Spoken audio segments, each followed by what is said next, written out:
పరిశుద్ధ గ్రంథము నుండి మత్తయి సువార్త 6వ అధ్యాయము 11వ వచనాన్ని చదువుకుందాం. మా అనుదినాహారము నేడు మాకు దయచేయము. దయతో అందరూ తల వంచండి, ప్రార్థించుకుందాం. ప్రేమ నమ్మకము కలిగినటువంటి మా ప్రియ పరలోకపు తండ్రి, మీ పరిశుద్ధమైన పవిత్రమైన నామాన్ని బట్టి మీకు వందనాలు స్తోత్రాలు సమర్పించుకొంచున్నాం.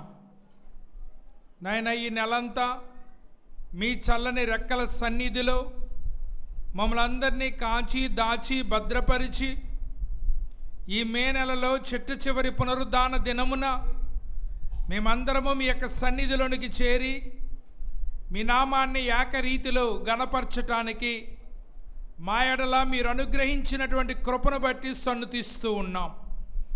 ఇంతవరకు ప్రభువా పాటల యందును ఆరాధన క్రమమంతటి యందును ఉండి మీ నామానికి మహిమ తెచ్చుకున్న మా గొప్ప దేవా, ఈ సమయంలో నీ దీనదాసునైనటువంటి నేను మీ వాక్యాన్ని చేతపుచ్చుకుని దానిని ప్రకటించాలని యోచిస్తూ ఉండగా మీ యొక్క సహాయమును మాకు అనుగ్రహింపజేసి మేలైనటువంటి విషయాలను మాకు బయలుపరిచి మీ వాక్యం ద్వారా మేము పొందుకోదగిన ప్రతి ఆశీర్వాదాన్ని మీరు మాకిచ్చి మమ్మలను బలపరచమని ఈ ప్రార్థన మా ప్రభువారైనటువంటి యేసుక్రీస్తు వారి ఉన్నతమైన శ్రేష్టమైన నామమున అడిగి స్తుతించి బ్రతిమలాడి వేడుకొనుచున్నాము మా పరమ తండ్రి, ఆమేన్. గడిచిన కొన్ని వారాల నుండి ప్రభువు తన శిష్యులకు నేర్పించినటువంటి ప్రార్థనను మనము ధ్యానము చేసుకుంటూ వస్తూ ఉన్నాం.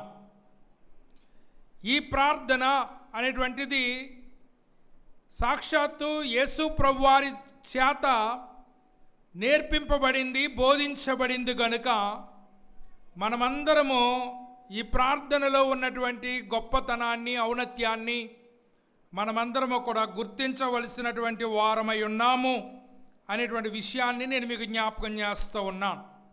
ఇప్పటికే ప్రభువు నేర్పినటువంటి ప్రార్థనలో 5 వర్తమానాలు మనం విన్నాం. ఒకసారి జ్ఞాపకం చేస్తూ ఉన్నాను.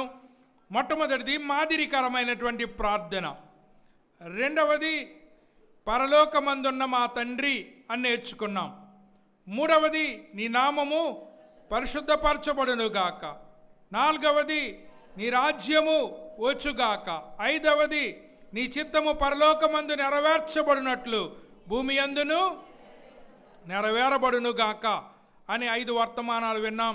ఈరోజు 6వ వర్తమానాన్ని మనం వినబోతున్నాం. మా అనుదిన ఆహారము నేడు మాకు దయచేయము. దేవుని వాక్యము ఎంత గొప్పదంటే అండి, సముద్రంలో నుండి ఒక బిందె నీళ్ళు తీస్తే సముద్రం ఏ విధంగా తగ్గిపోదో, దేవుని యొక్క వాక్యములో నుండి ఆయన సత్యాలను మనము ఛేదించే కొలది అది ఊరతానే ఉంటుంది తప్ప ఏమాత్రము కూడా తగ్గిపోదు.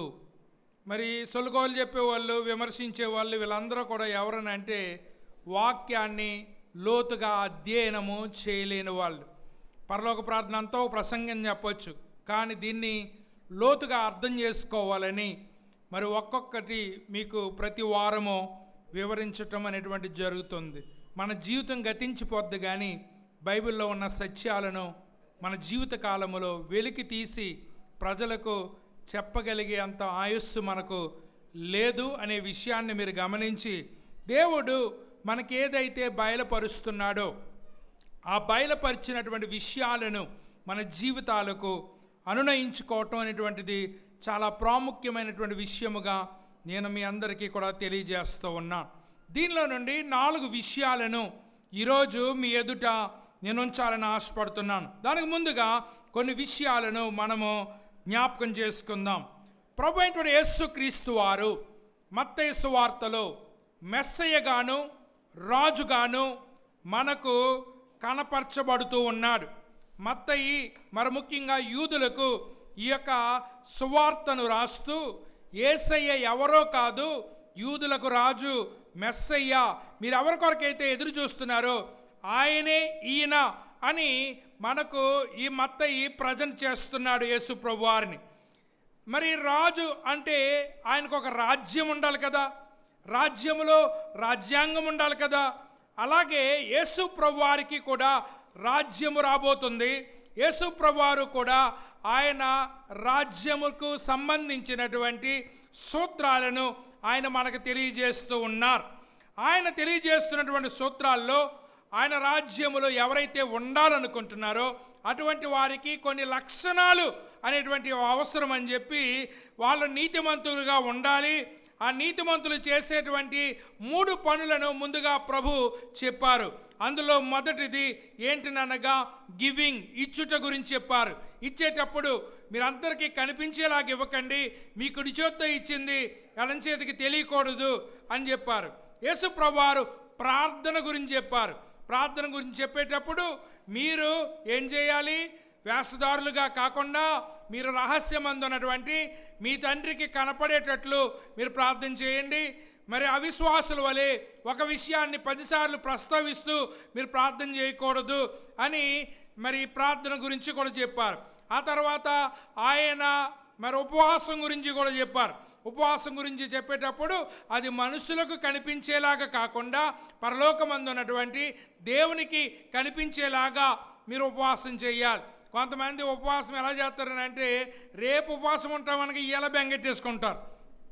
రేపు ఉపవాసం ఉంటే ఈరోజే బెంగ పెట్టేసుకుని నీరసంగా ఉంటారు, నీరసంగా కనపడతారు. ఏమ్మ అలాగున్నావంటే రేపు నుంచి ఉపవాసం చేద్దాం, ఏమ్మ అలాగున్నావంటే రేపు నుంచి ఉపవాసం చేస్తే ఇవాళ ఎందుకు నీరసం అవుతుంది అనగా నువ్వేం చేస్తున్నావు అనేమాట. నువ్వు ఉపవాసం ఉంటున్నావు అని అందరికీ తెలియజేయటానికి ప్రయత్నం చేస్తావు.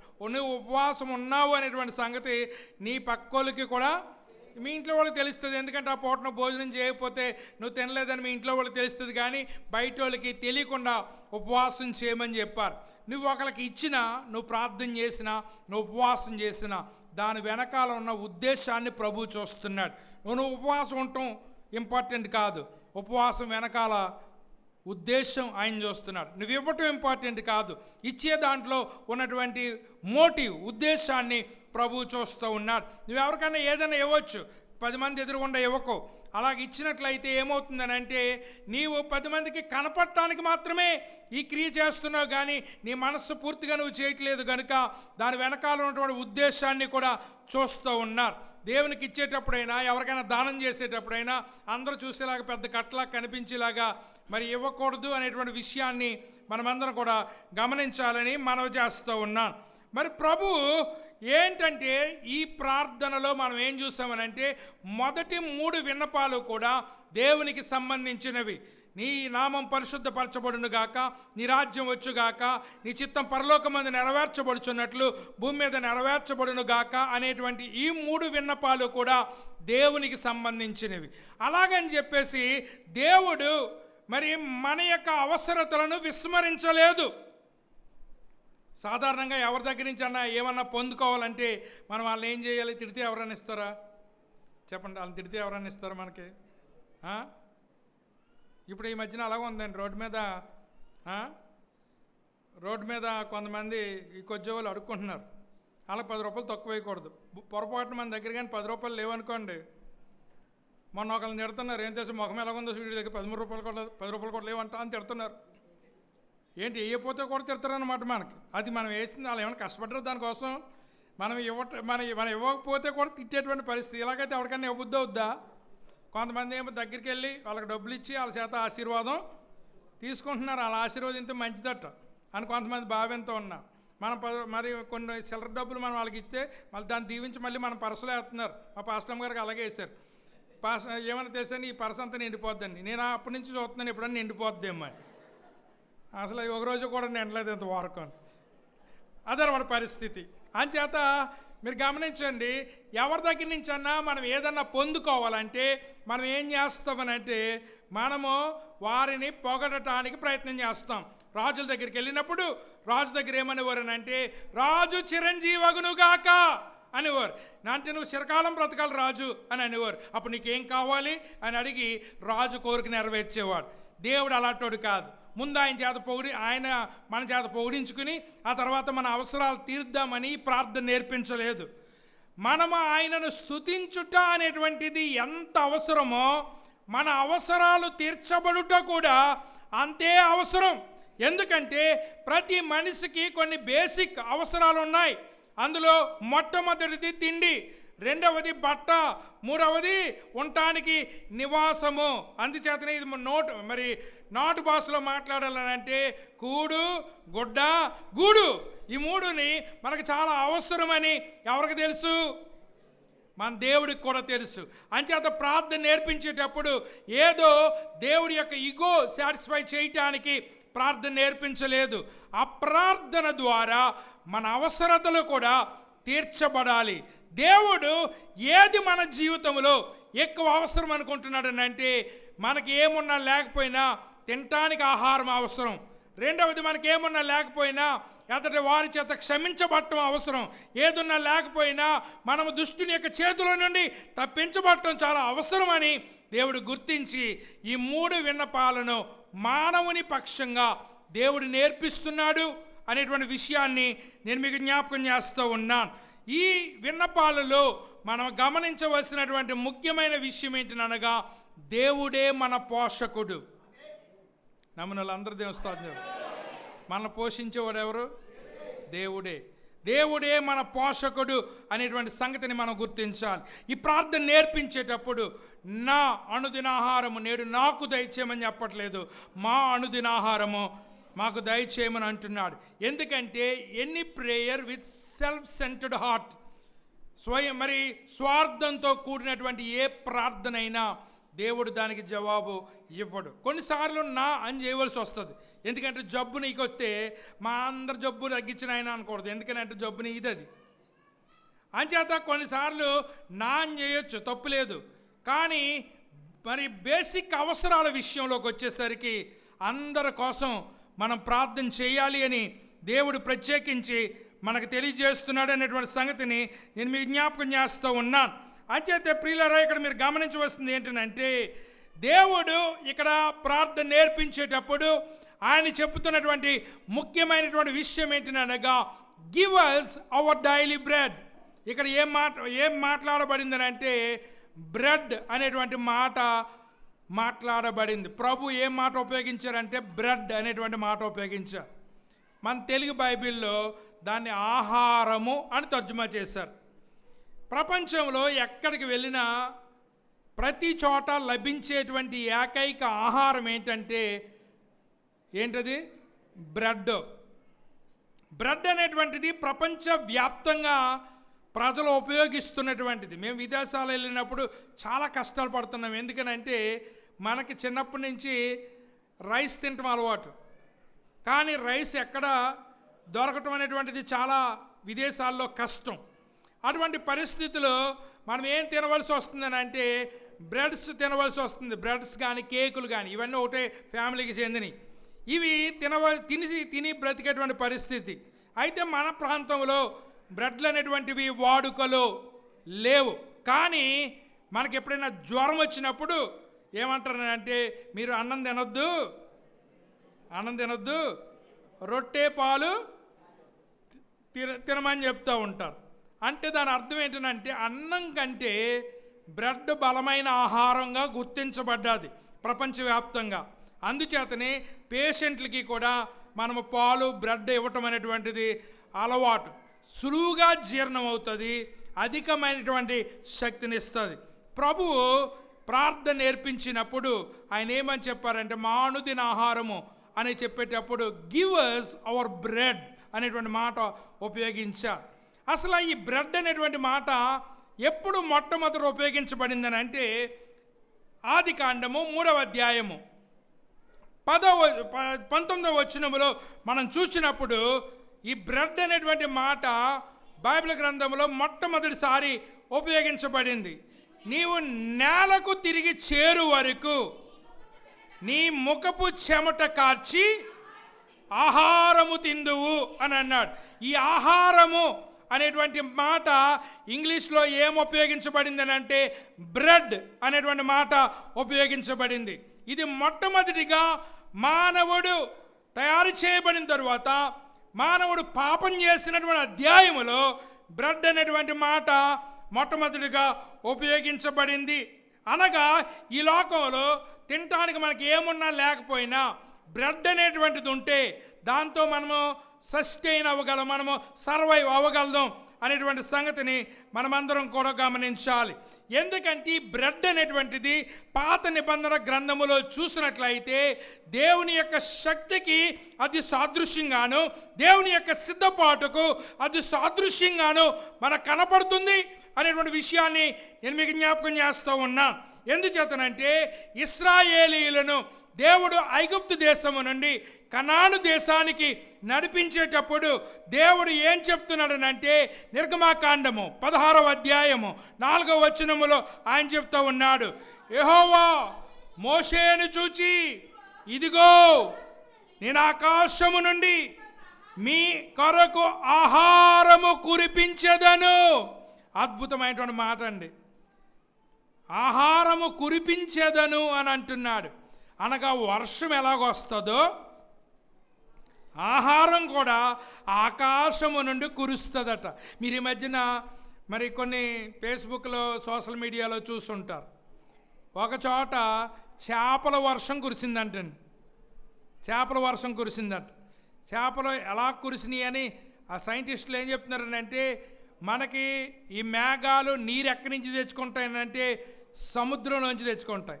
ఆ మేఘాలు సముద్రంలో నుంచి నీరుని సమకూర్చేటువంటి ప్రక్రియలో ఏం జరుగుతుందని అంటే కొన్నిసార్లు ఆ యొక్క నీటితో పాటు ఏమి వెళ్ళిపోతున్నాయట, ఈ చేపలు కూడా వెళ్ళిపోతున్నాయట. చేపలు కూడా వెళ్ళిపోయి ఆ మేఘం ఎక్కడైతే వర్షిస్తుందో ఆ వర్షించిన దగ్గర ఈ యొక్క చేపలు కూడా పడుతున్నాయట. అదృష్టవంతులు. మరి సముద్రంలోకి వెళ్ళి పట్టుకోకర్లేదు, మరి ఈ యొక్క చెరువుల్లోకి వెళ్ళి పట్టుకోకర్లేదు, డైరెక్ట్గా ఇంటికాడే కురుస్తున్నాయి. ఏంటి చేపలు? పట్టుకున్న వాడికి పట్టుకున్నాన్ని, చేసుకున్న వాడికి చేసినానని, తిన్నవాడికి తిన్నాన్ని. చేపల వర్షం కురిసింది. మరి చేపల వర్షం కింద కొరవటం మన కాలంలో చూసాం కదా. అలాంటిది దేవుడు తలుసుకుంటున్నాడు. ఏమనంటే, మీరు ఐగుప్తు నుండి కనానికి వెళ్ళేటప్పుడు మీకున్న సామాగ్రిని మోసుకెళ్ళాలి, మీకున్న టెంటలను మోసుకెళ్ళాలి, మీకున్న పిల్లలను మోసుకెళ్ళాలి, వీటితో పాటు భోజనం కూడా మోసుకెళ్ళాలని అంటే అది చాలా కష్టమైనటువంటి పని. అందుచేత దేవుడు ఏమంటున్నాడంటే, ఆహారం గొడవ నాకు వదిలేయండి, ఎందుకంటే నేను ప్రతిరోజు కూడా ఆకాశము నుండి మీకు ఆహారాన్ని, అక్కడ కూడా ఏ మాట ఉపయోగించబడిందంటే బ్రెడ్ అనేటువంటి మాట దేవుడు ఉపయోగించాడు. అయితే నేను కురిపిస్తున్నాను కదా అని మీకు ఎంత కావాలితే అంత తీసేసుకోకూడదు. ఎంత కావలిస్తే అంత తీసేసుకోకూడదు. ఎందుకంటే ఏ రోజు బత్తెమునకు సరిపడగా ఆ రోజుకు మాత్రమే తీసుకోవాలండి. నువ్వు రోజుకి ఎంత తింటావో అంతే తీసుకోవాలి. అంతకు మించి తీసుకుంటే అది కంపు కొడుతుంది, అంతకు మించి తీసుకుంటే అది పురుగులు పట్టేస్తుంది. దేవుణ్ణి మనం అడిగేటప్పుడు ప్రభు ఒక 100 కోట్లు ఇచ్చేనైనా అని అడిగామనుకోండి, దేవుడికి 100 కోట్లు ఇవ్వటం ఆయనకి కష్టం కాదు. కానీ 100 కోట్లు నీకొస్తే నీకు కష్టం. అర్థమైందా? నీకెందుకు కష్టం తెలుసా? నీకెందుకు కష్టమో తెలుసా? కాకినాడలో ఒకరికి తీసుకెళ్ళి ₹1,00,000 చెక్ ఇచ్చారట. ఏదో విషయంలో ₹1,00,000 చెక్ ఇస్తే ఆనందం తట్టుకోలేక గుండెకి చచ్చిపోయాడు. కొన్ని సంవత్సరాల కింద జరిగిన విషయం చెప్తున్నా. 100 కోట్లు అడిగావు, 100 కోట్లు దేవుడు నీకు ఇచ్చాడంటే 100 కోట్లు నువ్వు హ్యాండిల్ చేయగలవా? ఆ కానించి నీకు నిద్రాడుతుందా? అంచేత దేవుడు ఏమంటున్నాడంటే, నువ్వు ఎంత హ్యాండిల్ చేయగలవో చెప్పండి, అంతే తీసుకో. అంతకు మించి తీసుకుంటే కొంపు వచ్చేస్తుంది, అంతకు మించి తీసుకుంటే అది పురుగులు పట్టేస్తుంది అన్నాడు. భూలోకంలో మీరు గమనించండి, తేనె తప్ప ఏ ఆహారం కూడా ఎక్కువ రోజులు నిలవ ఉండదు. తేనె ఫ్రిడ్జ్లో పెట్టకపోతే, తేనెని ఫ్రిడ్జ్లో పెట్టకూడదు. తేనెని ఫ్రిడ్జ్లో పెట్టకపోతేనట 5,000 సంవత్సరాలు ఉంటుందట నిల్వ. 5,000 సంవత్సరాలు నిల్వ ఉంటుందట. తేనె తప్ప మిగిలినటువంటి ఏ ఆహారమైనా సరే అండి. మొన్న యుద్ధం వచ్చేస్తుందని 2 నెలలకు సరిపడగా సరుకులు తెచ్చేసుకున్నారు కొంతమంది. ఎందుకంటే ఇంట్లోంచి బయటకు వెళ్ళకూడదు అంటారేమో మరి అని చెప్పేసి 2 నెలలకు సరిపడగా తెచ్చారు. మీరు కొన్నాళ్ళు పోయిన తర్వాత చూడండి, సరుకు ఏమవుతుంది? పురుగు పట్టేస్తుంది. అంచేత దేవుడు అన్నాడు, ఏనాటి భత్యము ఆనాడే కూర్చుకొనవలెను. ఏ రోజు భోజనం ఆ రోజునే తెచ్చుకోవాలి, అంతేగాని నీకు ఆశ కొలిది తెచ్చుకోకూడదు. కొంతమందికి కళ్ళు పెద్దది, కడుపు చిన్నది, అంచేత వాళ్ళకి ప్లేట్ నిండా కనపడాలి. అమెరికాలో చాలామంది నేను చూశాను, ఏంటో తెలుసా, మరి ఆదివారం భోజనాలు వండుకునేంత ఖాళీ ఉండదు. భోజనాలు వండుకునే ఖాళీ ఉండదు కాబట్టి బఫే భోజనాలకు వెళ్తారు. బఫే భోజనాలకు వెళ్తే ఏం చేయాలి, కొంచెం వేసుకుని అది నచ్చితే ఎక్కువ వేసుకోవచ్చు. కానీ వీళ్ళకి ఆశకి దరిద్రం అని ఇలాగా ప్లేట్కి మీద ఇలా పేరుస్తారు. తీరబోసి నోట్లో పెట్టుకుంటే అది వీళ్ళు ఏ టేస్ట్ అనుకున్నారో ఆ టేస్ట్లో ఉండదు. అప్పుడు ఏం చేస్తారు, ప్లేట్ని పక్కకి గెంటేస్తారు. ప్లేట్ని పక్కకి గెంటేస్తారు. నువ్వు ఎంత ఫుడ్ వేస్ట్ చేస్తున్నావు, ఎంత ఫుడ్ వేస్ట్ చేస్తున్నావు. నాకు చాలా బాధ అనిపిస్తుంది. ఎందుకనంటే విత్తనం విత్తిన తర్వాత మన ప్లేట్లోకి భోజనం రావడానికి ఎంత కష్టమైంది. విత్తనం విత్తిన తర్వాత ప్లేట్లోనికి భోజనం రావడానికి ఎంత కష్టమైంది. నువ్వు ఒక మెతుకు పడేస్తున్నావంటే ఆ మెతుకు వెనకాల ఎంత కష్టం ఉందో నువ్వు ఎప్పుడైనా ఆలోచన చేసావా? అందుచేత అమలక్కలకు నేను చెప్పేది ఏంటంటే, అబ్బాయి మాది పెద్ద చేయండి, చాలా వండేస్తామండి, పొద్దున్నే పడేస్తామండి అంటే దేవుడికి లెక్కప్ చెప్పాలి. నువ్వు అంత వండావంటే నువ్వు తినగలిగితే వండు, అంతేగాని ఊరందరికీ వండేసి పొద్దున్నే పడేసినట్లయితే రైతు కష్టం అంతా నేలపాలైపోతుంది. ఒకసారి రతన్ టాటా గారు చెప్పారు, జపాన్లో రెస్టారెంట్కి వెళ్ళారంట. జపాన్ ఫుడ్ ఎవరో బాగుంటుందని ఆ మెనూలో కనపడినవి అన్నీ ఆర్డర్ ఇచ్చే డబ్బు ఉంది ఆయనకి. మెనూలో కనపడినవి అన్నీ ఆర్డర్ ఇచ్చేసి తినమన్నాడట. తినమంటే వీళ్ళు కొంచెం కొంచెం తినేసేసి వదిలేశారంట, ప్లేట్లో వదిలేశారట.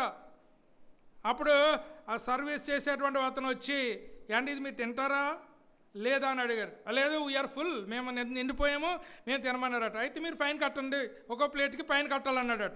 అదేంటి, మేము దీనికి బిల్లు కడుతున్నాం కదా, ఫైన్ కట్టడం ఏంటి అని అడిగాడట ఆయన. ఫైన్ కట్టడం ఏంటంటే, ఇది మీరు తినకపోతే ఇంకొకరికి పని చేసేది, కానీ మా దేశంలో ఉన్నటువంటి రీసోర్సెస్ను మీరు పాడు చేస్తున్నారు కాబట్టి బిల్లుతో పాటు ఫైన్ కూడా వేస్తున్నానని ఫైన్ ఇచ్చాడట. ఎందుకనంటే నీవు తినకుండా దాన్ని మిగిల్చినట్లయితే అది ఇంకొకరికి ఆహారంగా పనిచేస్తుంది. కానీ మనం ఏం చేస్తున్నామనంటే ఎంత దోబరా చేసేస్తున్నామో. నువ్వు ఒక మెతుకు నీ ప్లేట్లో రావటానికి దుక్కుదున్నాడు, విత్తనం వేశాడు, కలుపు తీశాడు, ఎరువు వేశాడు, వానలో ఎండలో తట్టుకొని దేవుడు పెంచాడు. అంత కష్టపడితేనే కానీ మన ప్లేట్లోకి ఒక మెతుకు. కానీ నువ్వు ఎంత ఈజీగా పడేస్తున్నావు చూడు, ఎంత ఈజీగా పాడు చేస్తున్నావు చూడు. నువ్వు ఇన్నాళ్ళ నుంచి ప్రతిరోజు పడేసిన భోజనం ఊరులందరికీ ఓ రోజు కన్నా సరిపోద్దా? నువ్వు పారేసిన దానికి దేవుడు నేను లెక్క అడుగుతాడు. ఎందుకంటే ఎంతోమంది తినటానికి లేక వాళ్ళ కడుపులు వెన్నుపూసను అంటుకుని చచ్చిపోతున్న వాళ్ళు చాలామంది ఉన్నారు. కొన్ని లక్షల మంది ఆహారం లేకుండా చనిపోతున్నారు. కానీ ఈ యొక్క ఆహారాన్ని నువ్వెంత చీప్గా చూస్తున్నావు. మా నాన్నగారు నేర్పిన డిసిప్లిన్లో ఒక డిసిప్లిన్ ఏంటో తెలుసా? కంచం చుట్టూ అన్నం పడిపోకూడదు. కంచం చుట్టూ అన్నం పడిపోకూడదు, ఒక్క మెతుకు కూడా వేస్ట్ అవ్వకూడదు. అలా నేర్పించారు మాకు. నాకు ఎవరన్నా పడేస్తే నాకు చాలా బాధ వస్తుంది. నాకు పెట్టిన దానికి న్యాయం చేయడానికి చేస్తాను, అందుకని ఇలాగైపోయాను నేను. అదే మనం పెట్టుకునేటప్పుడు అయితే ఏం చేయాలి? మనం ఎంత తింటామో అంత పెట్టుకోవాలి. ఎదురోళ్ళు పెడితే మనం ఎంత తింటామో వాళ్ళకి తెలియదు కాబట్టి ఇష్టమైనట్టు పెడతారు. మనం పెట్టుకునేటప్పుడు ఏం చేయాలి? మనం ఎంత తింటామో ఒకవేళ బాగుంటే ఇంకోసారి వేసుకోవచ్చు, అంతేగాని ఫుడ్ని పడేయకూడదు. దేవుడు మన లెక్క అడుగుతాడు. ఎందుకనంటే ఎంత కష్టపడితే ఈ అన్నం మెతుకు నీ ప్లేట్లోకి వచ్చింది, నీ అసలు దాన్ని లక్ష్యం చేస్తున్నావా? కొంతమంది ఎంత నిర్లక్ష్యం పోతున్నారంటే మీ భర్త మీ కుటుంబం బాగుపడపోవటానికి కారణం మీ దోబరాయే. నేను ఎలాగంటున్నాను ఏమనుకోకండి, మీరు అనుకున్న పర్లేదు, నాకు వచ్చిన నష్టమేమి లేదు. ఎందుకనంటే మీరు బాగుపడాలని చెప్తున్నాను నేను. దేవుడు ఫుడ్ వాల్యూ తెలిసినటువంటి వాడు, ఆహారం యొక్క విలువ నెరిగిన వాడు. ఒక రైతు ఎంత కష్టపడుతున్నాడు చూడండి, ఎంత భయపడేస్తుంది. కోతల ముందు వర్షమే, కోతల తర్వాత వర్షమే, అమ్ముకునే దాకా వర్షమే. నేను మా చేంజ్ చేసే వాళ్ళని అడుగుతాను, ధాన్యం అమ్మేశారా అని. ఏం చేసేది వాళ్ళైనా కానీ టెన్షన్ నాకు, ఎందుకంటే అలా పెట్టి కూర్చుంటే ఏమైపోతుందో అనేటువంటి భయం. ఎందుచేతనంటే అది వాడికి చూసేసి వాడు పట్టుకెళ్ళేదాకా కూడా మన గుండె పీసు పంటూ ఉంటుంది. ఇంత భయపడతా పండిస్తున్నాం ధాన్యాన్ని. కానీ అమ్మలక్కలు తెచ్చి పెడుతుంటే ఏం చేస్తున్నారు అనమాట, ఎంత ఈజీగా దూబరా చేస్తున్నావో దేవుడు నిన్ను లెక్క అడుగుతాడు. దేవుడు ఏమంటున్నాడు తెలుసా, ఏ రోజు బత్తానికి సరిపడింది ఆ రోజే తీసుకోండి, అంతేగాని రేపటికి ఎల్లుండికి కూడా ఇవాళ ఉండేకండి. రేపటికి ఎల్లుండికి లేకపోతే రాబోయే చుట్టాలకి కూడా ఈరోజు వండేసేటువంటి పెద్ద మనుషులు ఉన్నారు. దానివల్ల మీ కుటుంబాలు బాగుపడపోవటానికి కారణం అనేటువంటి విషయాన్ని నేను మీకు జ్ఞాపకం చేస్తున్నాను. దేవుడు రూఢిగా చెప్పాడు, ఆకాశం నుంచి పడుతుంది, మీకు కావలసిన దానికంటే ఎక్కువే పడుతుంది, కానీ మీరు తీసుకునేటప్పుడు మాత్రమో మీకు కావలసినంతే, ఏ రోజుకి సరిపడే అంతే తీసుకోవాలి, అంతకు మించి మీరు తీసుకోవటానికి లేదని దేవుడు కరాఖండిగా చెబుతున్నాడు. చూడండి, మంచు కురిసినట్లుగా బ్రెడ్ కురిసిన, ఆహారం కురిసింది. 16వ అధ్యాయం 14వ వచనం, పడిన ఆ మంచు ఇరిగిపోయిన తరువాత నూగు మంచు వలె సన్నని కణములు అరణ్యపు భూమి మీద కనబడెను. ఇశ్రాయేలీయులు దాన్ని చూచినప్పుడు ఇదేమైనది తెలియక ఇదేమి అని ఒకరితో ఒకరు చెప్పుకొనిరి. అప్పుడు మోషే అంటున్నాడు, ఇది తినుటకు యెహోవా మీకు ఇచ్చిన ఆహారము. God has given you to eat this bread. ఈ యొక్క తినటానికి దేవుడిచ్చినటువంటి ఆహారం బ్రెడ్గా ఇచ్చాడు అని చెప్తా ఉన్నాడు. మనము అదేవిధంగా 16వ అధ్యాయము 31వ వచనంలో దేవుడిచ్చిన బ్రెడ్ ఎలాగుందో మనకి ఈ వాక్యం తెలియజేస్తుంది. ఇశ్రాయేలీయులు దానికి మన్నా అని పేరు పెట్టారు. అది తెల్లని కొత్తిమీర గింజలు అంటే ఏంటయ్యి, ధనియాలు. చూడటానికి తెల్ల ధనియాల్లాగా ఉందట, తినటానికి ఎలాగుందంట, తేనె కలిపిన అపూపము వలె నూనె. అపూపం అంటే ఏంటనుకుంటున్నారు, వేపర్స్ తింటున్నారు కదా ఈ మధ్యన, వేపర్స్ లాగా ఉందట తినటానికి, తేనె పూసిన వేపర్స్ లాగా తీయగా ఉందట. దేవుడిచ్చిన ఆహారం తింటే వాళ్ళకి షుగర్ రాదు, బీపీ రాదు. ఎందుకంటే వాళ్ళు ఆ తీపి తిన్నా కానీ దానికి సరిపడగా రోజు నడిచేయాలి కాబట్టి వాళ్ళకి ఏ విధమైనటువంటి సైడ్ ఎఫెక్ట్ కూడా రాలేదు. కొంతకాలానికి ఏమైందో తెలుసా, తింటే వీళ్ళకి కూడా విసిగొచ్చేసిందట. వీళ్ళకి కూడా విసిగొచ్చేసి వీళ్ళు ఏం చేస్తున్నారంట, డైరెక్ట్గా కొత్తిమీర గింజల్లాగా తింటలేదంట, దాన్ని నూరేసి గ్రైండర్ లేదండి, ఏం చేస్తున్నారు, రుబ్బేసి పిండి కింద చేసేసి అట్లేసుకుని తింటున్నారంట. దేన్ని, మన్నని. అలాగైనా వాళ్ళకి సాటిస్ఫై అవ్వలేదు. ఎందుకంటే మరి అన్నిసార్లు ఒకే రకం ఫుడ్ ఎట్టయితే మనుషులకి ఇష్టం ఉండదు, రోజు పలవెట్టిన సత్తావు. అంచేత అన్ని రోజులు ఒకే ఫుడ్ పెడితే వాళ్ళకి ఇష్టం ఉండదు. అంచేత దీన్ని రుబ్బేసంట అట్ల కింద కూడా ట్రై చేశారంట. మన్నానే అట్ల కింద ట్రై చేసిన టేస్ట్ మారింది, కొన్ని రోజులు తిన్నారు. ఆ తర్వాత అంటున్నారు, అయ్యో మాంసం మొక్క తిని ఎన్ని రోజులు అయిందో, మేము నాన్ వెజ్ ప్రియులము అని అన్నారు. దేవుడు ఏం చేశాడు, తూర్పు గాలిని రప్పించి పూరేలను పంపించి మాంసం తినేలాగా కూడా దేవుడు ఏర్పాటు చేశాడు. మాంసం వచ్చిన తర్వాత ఏం చేయలేలో, దేవుడా నువ్వు మాంసం ఇచ్చినందుకు వందనాలు అన్నారు. ఒక రోజు కదంట, 2 రోజులు కదంట, నెల తినేశారంట మాంసం. ఎన్ని రోజులు తినేశారంటమ్మా, 4 రోజులు తినేశారట. 4 రోజులు తినేస్తే మరి ఒకటే రకం అన్ని రోజులు తినేస్తే ఏమవుద్దండి, శాకాహారం అన్ని రోజులు తిన్నా ఏమవుద్దు, మాంసాహారం నెల తినేస్తే ఏమవుద్ది. వాళ్ళ పళ్ళ సందులలో ఇంకా మాంసం ఉండగానే దేవునికి కోపం వచ్చిందంటే, మీకు ఎంత పెట్టినా కానీ శ్వాసం లేని వాళ్ళు బాబు మీరు. ఎంత పెట్టినా ప్రతి నెల తిన్నా కూడా ఓ మొక్కే. ఈ పెద్ద మనిషి ఎప్పుడు ఒక ఫంక్షన్ కూడా చేయదు, ఎప్పుడు 10 మందికి భోజనాలు పెట్టిన పాపానికి పోలేదు. కానీ ఇక్కడ పెడితే మాత్రం ఏమంటుందో ఓ మొక్కే. అదేంటో కానీ ఆవిడకే పడుతుంది ఒక మొక్క, ఆవిడకే పడుతుంది, మిగతా వాళ్ళందరికీ బాగానే పడుతుంది. ఈవిడ మొక్కలు ఎక్కువ ఆశిస్తుంది కాబట్టి ఈవిడ మొక్క పాడదు. అంచేత ఈవిడ ఏం చేస్తూ ఉంటుంది అంటే తిట్టుకుంటూ ఉంటుంది అన్నమాట. అందుచేత మాంసం ఇంకా వాళ్ళ పళ్ళ సందుల్లో ఉండగానే దేవుడు కోపం వచ్చి వాళ్ళు మొత్తినప్పుడు ఒక్కొక్కడు కింద పడిపోయి చచ్చిపోతున్నారు. అనగా రోజు మాంసం కూడా పనిచేయదు నాయనా, నువ్వు మార్చాలి తిండి అనేటువంటిది దేవుడు నేర్పిస్తూ ఉన్నాడు. ప్రియులారా, అపోపం వలె ఏర్పాటు చేయబడి తిన్నారు. ఆకాశము నుండి మీ కొరకు ఆహారము కురిపించదని చెప్పాడు. దేవుడు కురిపించాడు. కురిపించినట్టుగానే చేశారు. కానీ వీళ్ళు ఏం చేస్తున్నారో తెలుసా? రేపు దేవుడు మనసు మార్చుకుని మళ్ళీ పెట్టడేమో అనుకుని ఏం చేశారు? మీ ఇంట్లో ఎన్ని బియ్యం అవసరం? 2 తావులు అవసరం అనుకుందాం. వీళ్ళు కొంచెం ఫ్రీగా దొరికింది కదా, కొంచెం తీసేసుకున్నారట. ఆదివారం భోజనం చేసేసి ఆ డబ్బాలో వేసుకున్నట్టు ఏం చేశారమ్మా? ఆదివారం భోజనాలు పెడుతున్నారండి, మీరు అదే మీకు మైనస్ అండి అని చెప్పాడు ఒక ఆయన. ఎందుకు మైనస్ అంటే, బియ్యం పట్టుకొస్తున్నారు కదండి, డబ్బాలు కడిగేసిన అందులో అట్టిపోతున్నారండి. మనకి ఎందుకు అంత కకృతి? అందరూ తిన్న తర్వాత మిగిలితే మీదే కదా, మేమే పట్టుకెళ్ళం కదా. కానీ ఈ లోపల మనకు ఆగదు. వీళ్ళు తినేది, ఇంట్లో తినేది 2 తవ్వలే. కానీ ఎంత తీసుకున్నాడు? కొంచెం బియ్యం తీసేసుకున్నాడు, కొంచెం ఆహారం తీసేసుకున్నాడు. పొద్దునకి ఏమైందో తెలుసా? మూత తీసినప్పటికి ఆహారం లేదంట, పురుగులు ఉన్నాయంట, వాసన వచ్చేస్తుందట. దేవుడు ఏం చెప్తున్నాడు తెలుసా? ఏ రోజు బత్యమ ఆ రోజుకే, ప్రతిరోజు నేను ఇస్తాను, ప్రతిరోజు నా వైపుకి చూడండి, నేను మీకు ఏ లోటు కూడా. అలాగే ఎవరు బ్రతుకుతున్నారు అనుకుంటున్నారు? పక్షులు చూడండి, వాళ్ళకి ఏమన్నా బియ్యం బస్తాలు ఉన్నాయా? వాళ్ళకి ఏమన్నా చేలు ఉన్నాయా? వాళ్ళకి ఏమన్నా కొట్టుగదులు ఉన్నాయా? పొద్దున్నే కాకిలేసి ఏం చెప్తుందో తెలుసా? దేవుని స్తుతిస్తుంది. దాన్ని చూసి నువ్వేమనుకుంటున్నావు? ఎలా ఎవడో చుట్టమవుతున్నాడో నువ్వు అనుకుంటున్నావు. ఆ కాకి ఏం చెప్తుంది? దేవుని స్తుతిస్తుంది. ఇవ్వకుండానే, ఇంకా ఆహారం దొరకకుండానే దేవుని స్తుతిస్తుంది. ప్రభువా, ఈరోజు నువ్వు ఆహారం నాకు పెట్టబోతున్నావు, వందనాలు ప్రభువా అంటుంది. ఒక ఆవిడ రాత్రి చుట్టాలు వస్తారనో లేకపోతే అలా ఆయన ఎక్కువ తింటాడో మంచుకోరని ఎక్కువ వండేసింది. పొద్దున్నే బయట కట్టుకొచ్చి ఏం చేసింది? పాలబోసేసింది. ఆ కాకి దొరికింది. ఆ కాకి దేవుడిని ముందుగానే స్తుతించింది. కాకి తిన్నది దేవుని స్తుతిస్తుంది. మళ్ళీ నేను తెలుసా, నా అనుదిన ఆహారం నాకు పెట్టావు దేవుడా.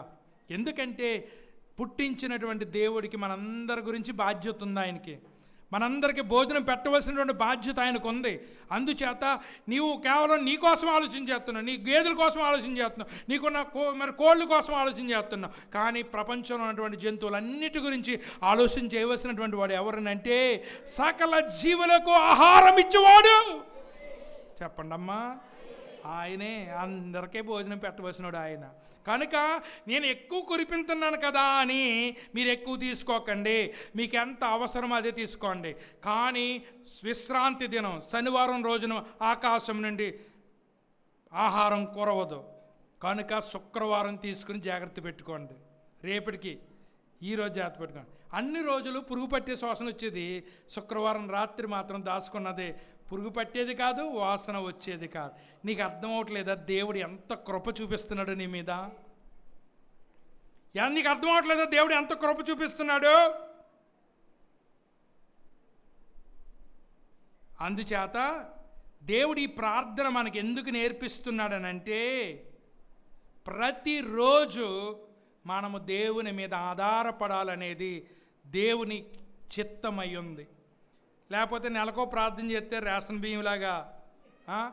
బియ్యంలాగా నెలకోసారి ఇచ్చేస్తే మిగతా రోజుల్లో ప్రార్థన చేయం. ఎందుకంటే నెలకసారి పడక ఒకసారి వచ్చేసింది కాబట్టి మిగతా రోజుల్లో మనము ప్రార్థన చేయమని చెప్పేసి దేవుడు ఏం చేశాడంటే, ప్రతిరోజు మీకు కృప అవసరం, ప్రతిరోజు మీకు భోజనం అవసరం. అందుచేత ప్రతిరోజు మీరు నా వైపుకి చూడాలి అని చెప్తున్నాడు. మార్టిన్ లూథర్ అనేటువంటి భక్తుడు ఏమంటున్నాడు తెలుసా? ఈ జీవితాన్ని కాపాడుకోవటానికి ప్రతి మనిషికి రొట్టె అవసరం, ఆహారం అవసరం, ఆరోగ్యం అవసరం. అంచేత మంచి వాతావరణం అవసరం, ఇల్లు అవసరం, భార్య అవసరం, పిల్లలు అవసరం, మరి మంచి ప్రభుత్వం అవసరం, శాంతితో బ్రతకాలనంటే ఇవన్నీ అవసరాలు. కాబట్టి దేవుడిని వీటి గురించి కూడా మనం వేడుకోవాలని మార్టిన్ లూథర్ అనేటువంటి భక్తుడు తెలియజేస్తున్నటువంటి సందర్భాన్ని నేను మీకు జ్ఞాపకం చేస్తూ, మా అనుదిన ఆహారము నేడు మాకు దయచేయము అనేటువంటి ఈ మాట 4 సత్యాలను మనకు నేర్పిస్తుంది. మొదటి సత్యము, encourages to depend on God. దేవుని పైన ఆధారపడుటకు మనలను ప్రోత్సహిస్తూ ఉంది. మనం ఎవరి మీద ఆధారపడాలి చెప్పండి? Give us our daily bread. అదేంటనగా ఆజ్ఞ. It is an imperative. ఇది ఆజ్ఞ. మనం ప్రతిరోజు కూడా మన ఆహారము కొరకు దేవునికి మనము ప్రార్థన చేయాలి. ఎందుకంటే God is the source of everything. సమస్తమునకు మూలం ఎవడనంటే దేవుడు మాత్రమే. అందుచేత ఆ దేవుని మీద రోజు మనము ఆహారము కొరకు ప్రార్థన చేయాలి. మత్తయి సువార్త 10వ అధ్యాయంలో ప్రభు చెప్తున్నారు, 2 పిచ్చుకలు కాసుకు అమ్మబడును కదా, అయినను మీ తండ్రి సెలవు లేక వాటిలో ఒక్కటైనను నేల పడదు. పక్షులను కొట్టుకుని తినే వాళ్ళు ఉన్నారు, పక్షులను కొట్టుకుని అమ్మే వాళ్ళు ఉన్నారు. దేవుడు ఏం చెప్తున్నాడనంటే, దేవుడు సెలవిస్తేనే వేటగాడికైనా ఒక పక్షి నేల మీద పడుతుందట. ఆయన సెలవు ఇవ్వకపోతే వేటగాడు పొద్దున్నుంచి సాయంత్రం దాకా వేటాడినా కూడా ఒక్క పక్షి కూడా నేలకు పడదట. అనగా మనం భోజనం తినాలనంటే తినటానికి ఎవరి సెలవు కావాలి? దేవుని సెలవు కావాలి. దేవుడు అంటున్నాడు, మీరు ఊరికే చింతపడిపోతున్నారు, మీ వెంట్రుకలన్నీ లెక్కింపబడి ఉన్నవి కనుక మీరు భయపడకూడి, మీరు పిచ్చుకల కంటే శ్రేష్ఠులు అని చెప్తా ఉన్నాడు. అది మాత్రమే కాదు, పేతురు రాసిన మొదటి పత్రిక 5వ అధ్యాయం 7వ వచనంలో దేవుడు ఏం చెప్తున్నాడనంటే, మీ చింత యావత్తును దేవుడి మీద వేయమని చెప్తూ ఉన్నాడు. ఆయన మీద వేయమని చెప్తున్నాడు. మన చింతలన్నీ కూడా ఆయన భరిస్తానని చెప్తూ ఉన్నాడు. అందుచేతనే మనం ప్రతిరోజు కూడా ఆయన మీద మనం ఆధారపడటం చాలా మంచిది. ఒకవేళ నువ్వు ఆధారపడకపోతే ఏమవుతుందో దేవుడు హోషియా గ్రంథం 2వ అధ్యాయం 9వ వచనంలో చెప్తూ ఉన్నాడు. కాబట్టి నా ధాన్యమును నా ద్రాక్షరసమును వాటి కాలములో ఇయ్యక దీని యొద్ద నుండి తీసివేదును, దాని మాన సంరక్షణార్థమైన నా గొర్రెబచ్చును జనపనారియు దానికి దొరకకుండా నేను ఉంచేదను. నీవు ఎప్పుడైతే దేవుడి మీద ఆధారపడలేదో దేవుడు నీకున్న ఆధారాలను తీసేస్తాడు. నువ్వు ఎందుకు దేవుడి మీద ఆధారపడలేదు? నీవేమో సొంత ఆధారాలను ఏర్పాటు చేసుకున్నావు. పర్లేదులే, నా ఇంట్లో ధాన్యం ఉన్నాయి, నా ఇంట్లో బియ్యం ఉన్నాయి, నేను దేవుడి మీద ఆధారపడక్కర్లేదు అని అనుకుంటున్నావు. కానీ నువ్వు ఎప్పుడైతే దేవుడి మీద ఆధారపడటం మానేసావో అది దేవుడు నీ దగ్గర నుంచి తీసివేస్తాడు. హోషియా ప్రవచన గ్రంథం 9:2 ఆయన చెప్తున్నాడు, కళ్ళములో కానీ గానుగలో కానీ వారికి ఆహారము నీయవు, కొత్త ద్రాక్షారసము లేకపోవను. మనం అనుకుంటున్నాం చేలు నాటేసాం కదా, చేలు విత్తేసాం కదా, మరి చేలు విత్తేస్తే అక్కడ నాకు ఎలాగ ధాన్యం వచ్చేస్తుంది, దేవుడి మీద ఆధారపడటం నువ్వు ఎందుకు అనుకుంటున్నావు? చూడండి, దుక్కు దున్నున్న వాడు నువ్వే, విత్తనం వేసిన వాడు నువ్వే, ఎరు వేసినోడు నువ్వే, కలుపు తీసినవాడు నువ్వే, కానీ దాన్ని పెంచినోడు మాత్రం దేవుడు. దాన్ని పెంచినటువంటి వాడు దేవుడు. నువ్వు విత్తనం వేసొచ్చావు, అది పెరగటానికి ఎవరు కారకులయ్యారు? దేవుడు కారకుడయ్యాడు. ఆయన వర్షము పంపించకపోతే విత్తనం మొలకెత్తుతుందా? అది పంట పండిస్తుందా? నువ్వు భోజనం చేసేటువంటి శక్తి నీకు కలగజేస్తుందా? అన్నిటికీ వెనకాల ఉన్నటువంటి వారు ఎవరనంటే ఆ దేవాతి దేవుడు అనేటువంటి విషయాన్ని నేను మీకు జ్ఞాపకం చేస్తూ ఉన్నాను.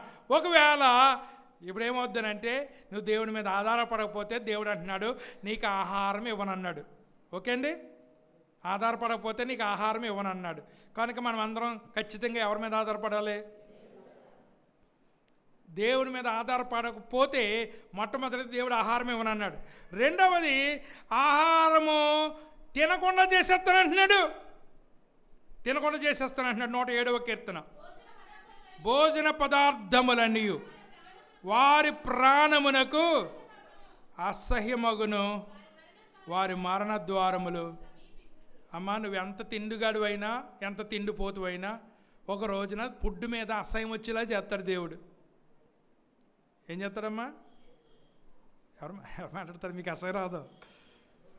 నువ్వు దేవుడి మీద ఆధారపడకపోతే ఫుడ్ నీ ఎదురుగుండానే ఉంటుంది, కానీ ఫుడ్ని తినేవాడు నిన్ను. ఎందుకు తినేవాడు? దేవుడి మీద ఆధారపడి. నా అనుభవం చెప్తున్నాను చూడండి. ఐసీయూలో పెట్టారు నన్ను రాజమండ్రిలో. ఐసీయూలో పెట్టినప్పుడు నాకు ఇంక ఈ ఆపరేషన్ చేసిన తర్వాత భోజనం తినాలనిపించలేదు. అప్పుడు నర్సు ఏం చేసిందనంటే నూకల జావ. అమ్మా, నేను ఎప్పుడూ నూకల జావ తినలేదు. నేను ఎప్పుడు నా జీవితంలో నూకల జావ తినలేదు. నూకల జావలో ఏం చేసిందంటే కొంచెం పప్పు వేసి స్పూన్తో పట్టుకొచ్చి నా నోట్లో పెట్టి, నోట్లోకి వెళ్తుండగానే అది బయటకు వచ్చేస్తుంది, కానీ లోనకు లాగుతలేదు.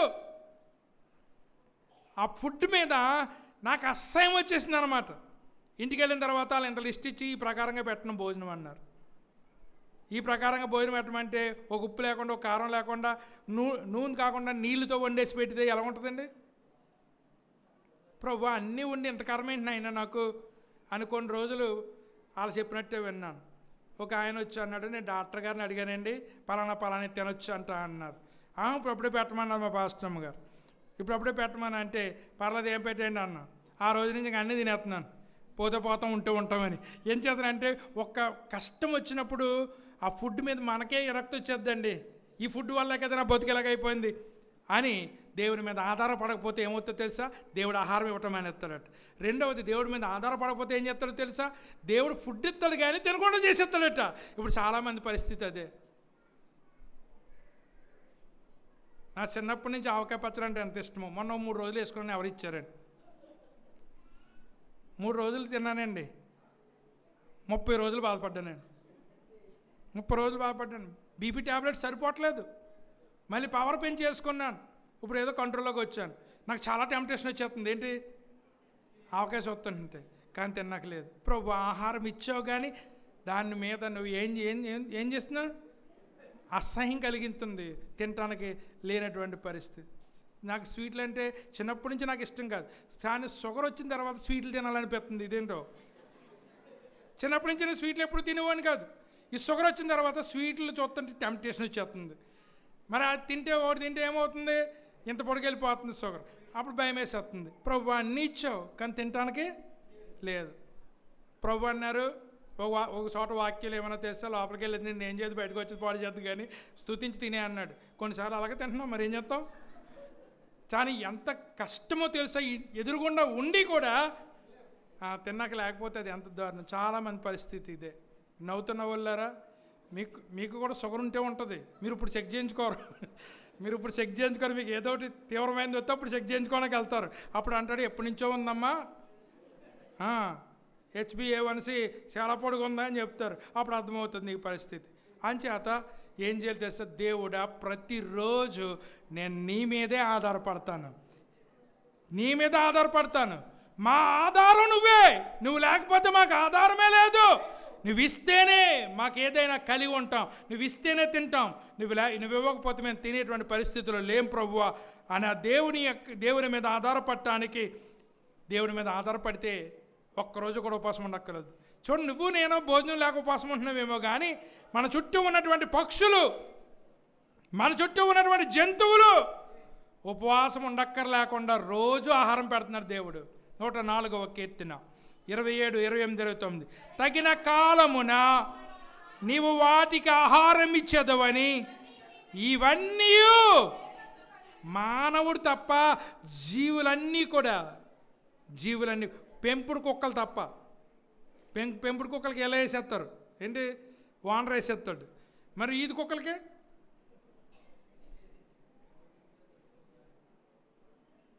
వాడు ఎవడో చెప్తున్నాడు 3 కేజీలు మటన్ ఎడతాడంట కుక్కకి. నేను అనుకున్నాను 3 రోజులు బతికేస్తాను ఇంట్లో వాళ్ళు అందరం అని, రోజు కేజీ వండుకున్నాను అనుకున్నాను. అంటే కుక్క అంత కాస్ట్లీది అన్నమాట. మరి పెంచుకున్న కుక్క వేస్తాడు, వీధిలో కుక్క ఎవడేస్తాడు? ఎవరు మాట్లాడారంటే? పెంపుడు పక్షులకైతే మనం వేస్తాం గింజలు. మరి ఎగిరి పక్షులు అన్నిటికి భోజనం ఎవరు పెడతారు? పక్షులను చూసి నేర్చుకోమంటున్నాడు దేవుడు. ప్రతిరోజునంట ఈ పక్షులట దేవుని యొక్క దయ కొరకు కనిపెడుతున్నాయట. ఏ పక్షి కూడా ఏ రోజు కూడా పత్తు ఉండలేదట. ఎందుకంటే అవి పుట్టినప్పటి నుంచి ఇప్పుడు దాకా దేవుడు ఉపవాసం ఉండకుండా అట్లా భోజనం పెడుతున్నాడట. ఏ కాకన్నా నీ దగ్గరికి వచ్చి నేను ఇలా అన్నం తినలేదని అంటుందా? మళ్ళీ మనుషులు వచ్చి అంటున్నారు, అయ్యా అన్నం పెట్టండి అని అంటున్నారు. కానీ ఏ పక్షి కూడా మన దగ్గరికి వచ్చి మనల్ని అడుక్కోవటం లేదు. ఎందుకనంటే అవి సృష్టికర్త వైపుకు చూస్తున్నాయి, సృష్టికర్త వాటి ఇస్తున్నాడు. నీవు వాటికి పెట్టున్నది అవి కూర్చుకొనును, నీవు గుప్పులు విప్పగా అవి మంచి వాటిని తిని తృప్తిపరచబడును. నీ ముఖము మరుగు చేసుకొనగా అవి కలతపడును. చూసారా, దేవుడు కానీ ముఖం చాటేస్తేనట పక్షులకి జంతువులకి కూడా ఆహారం లేదంట. అంచేత ఆయన ముఖం చాటేసుకోకుండా ఉండాలంటే మనం ఏం చేయాలి? రోజు మొరపెట్టాలి, రోజు దేవుని మీద ఆధారపడాలి. ఎంతమంది దేవుడి మీద ఆధారపడుతున్నారు ఆలోచన చేయమని మనం చేస్తూ ఉన్నాం. రెండవది, examine the discipline of our lives. మన జీవితాలలో క్రమశిక్షణ పరీక్షించుట కొరకు దేవుడు ఏం చేస్తున్నాడనంటే ఈ పరలోక ప్రార్థనలో మానుదిన ఆహారము, ఎందుకంటే నెలకోసారి చేసే ప్రార్థన అయితే, నెలకోసారి చేసేటట్లయితే ఏం జరుగుతుందో తెలుసా అండి? నెలకోసారి చేస్తాం ప్రార్థన, రోజు ప్రార్థన గుర్తురాదు. కానీ దేవుడికి ఏం చెప్తున్నాడు తెలుసా? ఆయన కృప ప్రతిరోజు కావాలి కనుక నువ్వు క్రమము తప్పకుండా నువ్వు ప్రార్థన చేయాలి. ఎంతమందికి భోజనం చేసే ముందు ప్రార్థన చేసే అలవాటు ఉంది? నోటితో గట్టిగా అందరికీ వినబడేలా ప్రార్థన చేయగలదు, దేవుడు ఆహారం ఇచ్చినందుకు వందనాలు అని ఎంతమంది చెప్తున్నారు? ఎంతమంది చెప్తున్నారు? పెడతమే పాపం తినేస్తున్నావా? దేవుడికి వందనాలు చెప్తున్నావా? రావులపాలెంలో ఒకడు మేకమాసం కొనిచ్చి ఆదివారం నాడు, నువ్వు వండు, బాగా వండు, సాయంత్రం నేను బాగా తింటాను అన్నాడు. కూర వండేసి భార్య ఎదురు చూస్తుంది, అన్నం తినకుండా చచ్చిపోయాడు. చావు వచ్చేసింది. ఒక పూట భోజనం చెయ్యాలన్నా కూడా ఆయన సెలవు ఇవ్వాలి. నువ్వు అనుకుంటున్నావు నేను కష్టపడ్డాను, మా ఆవిడ వండింది, నేను తినేస్తాను అనుకుంటే తినటానికి కూడా ఆయన సెలవు ఇస్తేనే తింటావు, లేకపోతే నువ్వు తెచ్చుకున్న మాంసం కూడా నువ్వు తిను, నీకు ఇష్టమైన కూర కూడా నువ్వు తినలేవు అని దేవుడు చెప్తున్నాడు. ప్రతిరోజు కూడా మానుదిన ఆహారము నేడు మాకు దయచేయమని ప్రార్థన చేయాలి. ఎందుకంటే దేవుడు నీలో కోరుకుంటుంది క్రమశిక్షణ.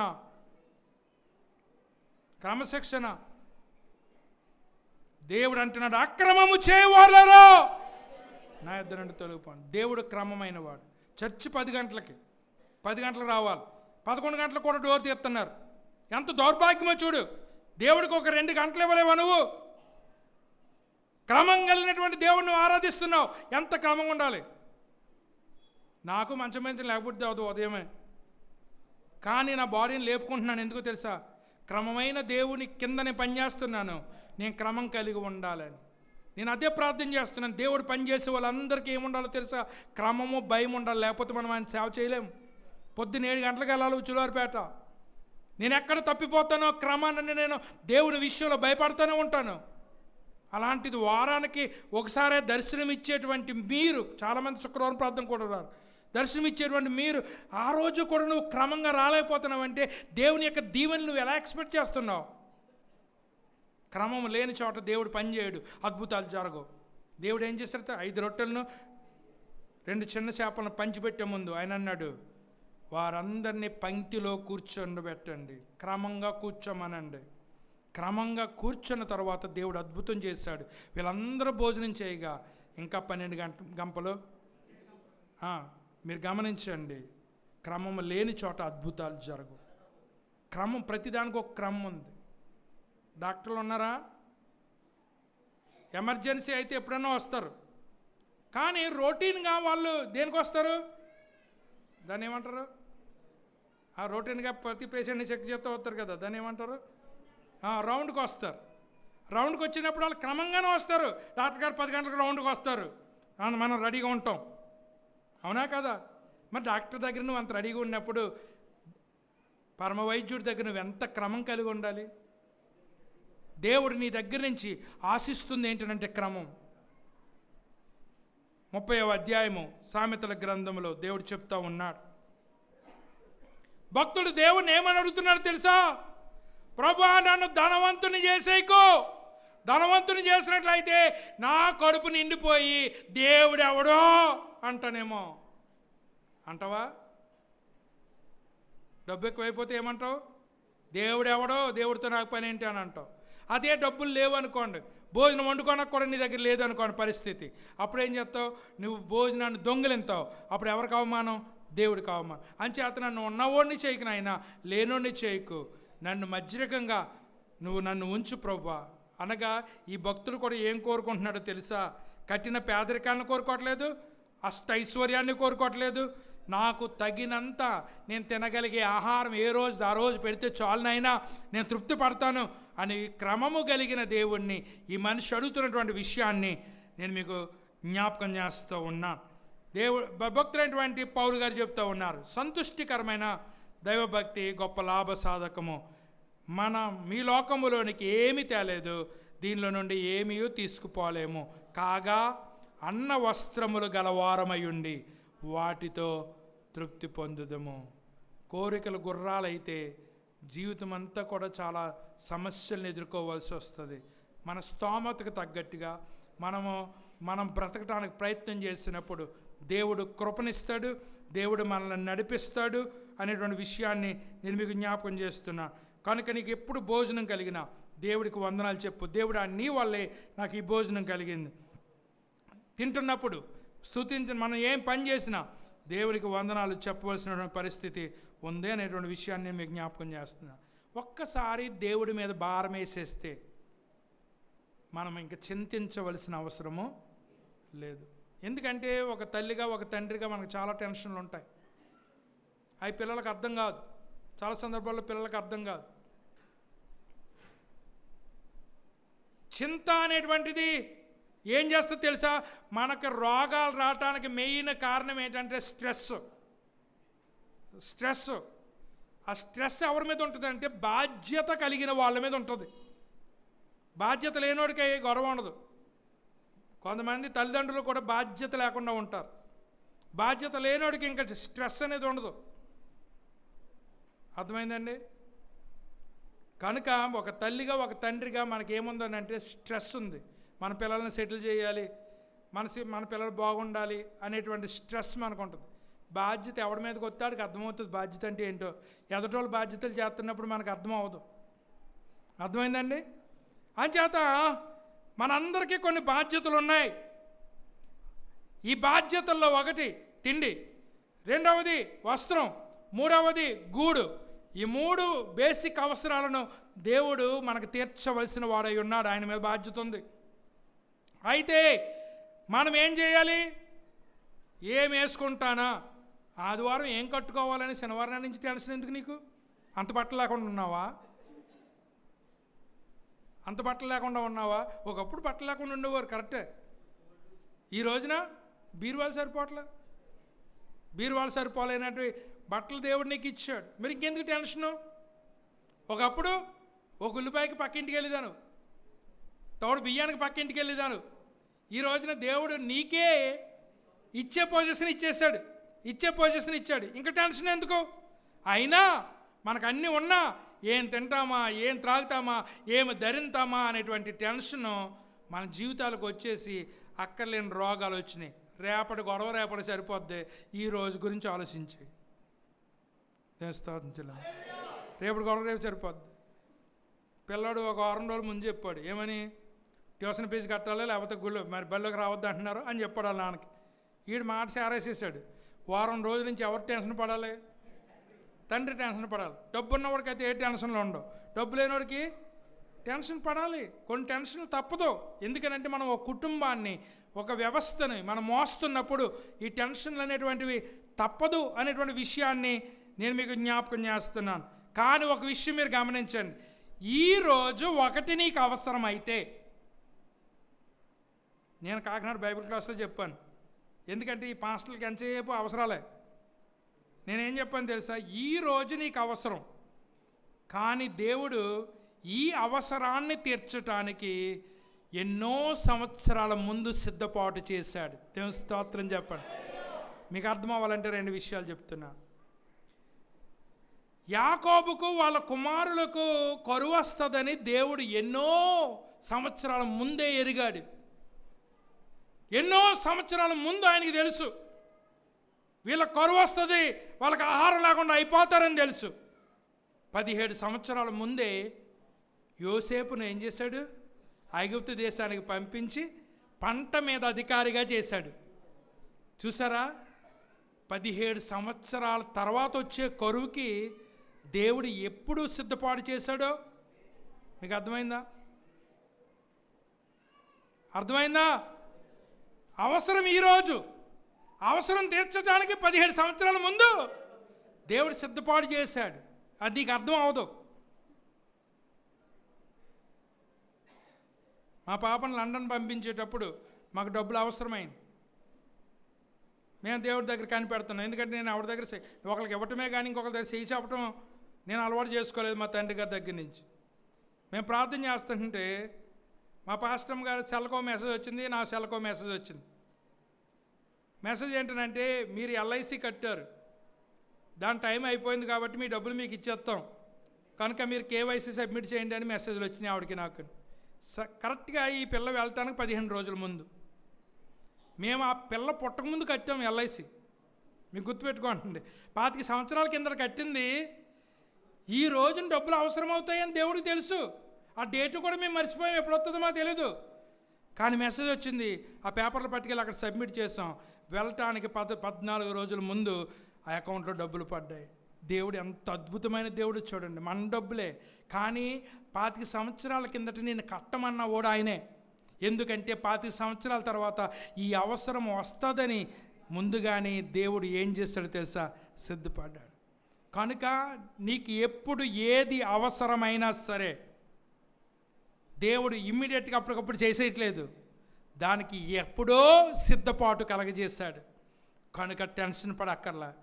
ఆ సమయానికి డబ్బులు అవసరమైతే, ప్రభువా నేను నీ దగ్గర తప్ప ఇంక ఎవరి దగ్గర చేయి చాపన్నైనా, ఎందుకంటే పెద్ద చెయ్యి నీది, నువ్విస్తే నాకు తరుగే ఉండదు, నువ్విస్తే నాకు సమృద్ధి ఉంటుంది, నువ్వే ఈయనైనా, నేను ఎవరి దగ్గర చేయి చాపన్నైనా అని ఆయన దగ్గర చాపు.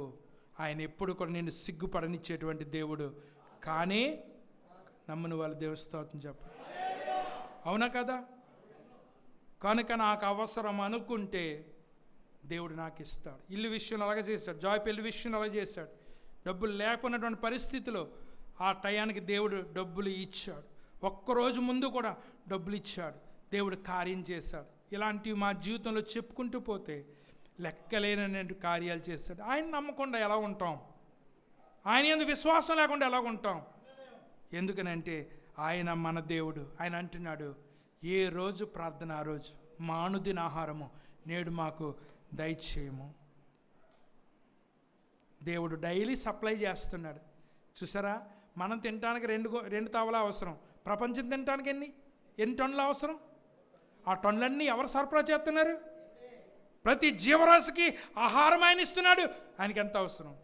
కనుక మీరు మనుషులు ముందుకెళ్ళే ముందు దేవుడి దగ్గరికి వెళ్ళు, మోకరించు, అడుగు, గోజాడు, ప్రభువా ఈ అవసరం నువ్వు తప్ప నాకెవ్వరు తీర్చలేరు అని దేవుడిని అడుగు. దేవుడు చేసే కార్యాలు అద్భుతమైనవి, ధన్యకరమైనటువంటివి అనేటువంటి సంగతిని నేను మీకు జ్ఞాపకం చేస్తూ ఉన్నా.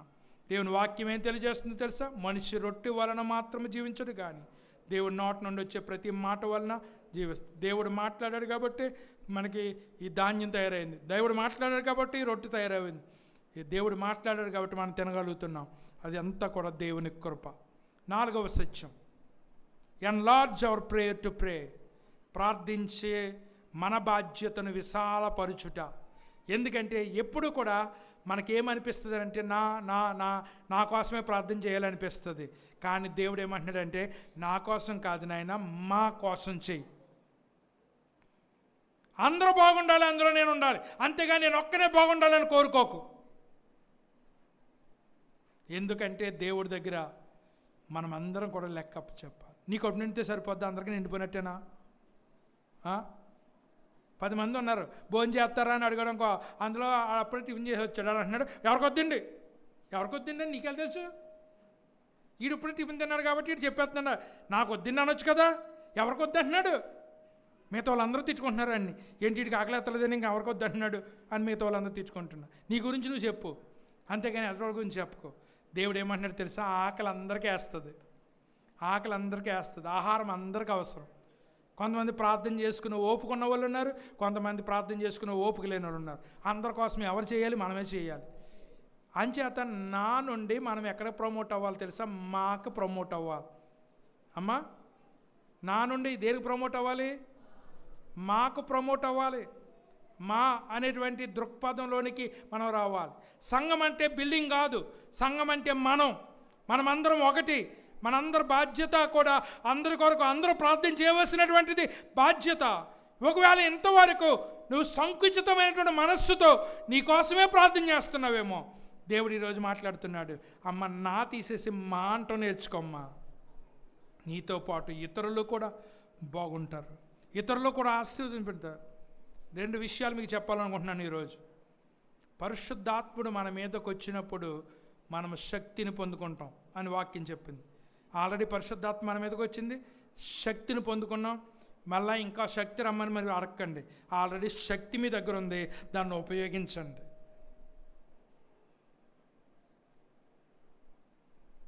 ఫస్ట్లో మా పాపను చైనా పంపించేటప్పుడు బ్యాగ్లు మేము మోసాం. తర్వాత వచ్చేటప్పుడు ఆ పిల్ల బ్యాగ్ ఆ పిల్ల మోసేసుకుంటుంది. అప్పుడు మేము ఏమన్నామో తెలుసా, బయటకు వచ్చేదాకా ఆవిడే మోసుకోవాలి. అప్పుడు మేమేమన్నా తెలుసా, మేము వెళ్ళినప్పుడు మేము మోసుకెళ్ళాం కదా. మరి ఇప్పుడు ఏంటి పరిస్థితి అంటే, సిచ్యువేషన్ నన్ను మోసుకునేలా చేసింది. అనగా బ్యాగ్ మోసే శక్తి దేవుడిచ్చాడు. ఆ సిచ్యువేషన్లో ఉంటే ఖచ్చితంగా మోస్తావు.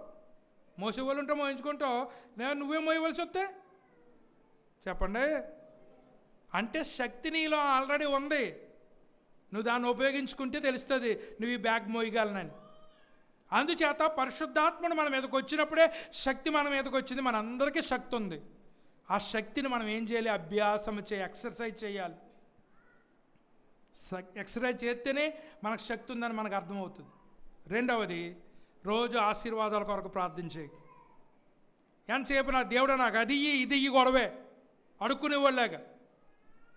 ఈసారి నుంచి ప్రార్థన మారిపోవాలి. ఏం తెలుసా, నన్ను ఇతరులకు ఆశీర్వాదకరంగా మార్చు. అందరూ చక్కని మాట పలకని నోడుతుంది. నన్ను ఇతరులకు ఆశీర్వాదకరముగా, అనగా నాకు ఇమ్మని అనట్లేదు, ఎదటోళ్ళకి ఇచ్చేలాగా చేయి ప్రభువా. ఎదటోళ్ళకి ఇవ్వగలిగే శక్తి నాకు ఈ ప్రభువా. ఎదట వాళ్లకు పెట్టేటువంటి స్తోమత నాకు ఈ ప్రభువా. ఒకప్పుడు నా మట్టుకు నేనే పోషించబడతానో లేదో భయపడేవాడిని. ఈరోజు అనేక మందిని పోషించడానికి సామర్థ్యాన్ని కలగజేశాడు. అంచేత దేవుడు నిన్ను ఆల్రెడీ ఆశీర్వదించాడు. కొత్త ఆశీర్వాదం నీకు అవసరం లేదు. ప్రభువా, నన్ను ఇతరులకు ఆశీర్వాదకరంగా చేయి ప్రభువా.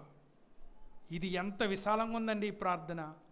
ఎంతసేపు కూడా మన దగ్గర ఆగిపోతున్నాం, మన దగ్గరే స్టక్ అయిపోతున్నాం, మన దగ్గరే ఆగిపోయి మనం అభివృద్ధి లేకుండా ఉన్నాం. ప్రభువా, నన్ను ఇతరులకు ఇచ్చేలాగా, నీ పనికి ఇచ్చేలాగా, నీ సేవకి ఇచ్చేలాగా నన్ను ఆశీర్వదించు ప్రభువా అని ప్రార్థన చేయి. అప్పుడు నీ ప్రార్థన విశాలమైన ప్రార్థన అవుతుంది. అంచేత దేవుడు స్వార్థంతో కూడిన ప్రార్థన నేర్పించడం లేదు.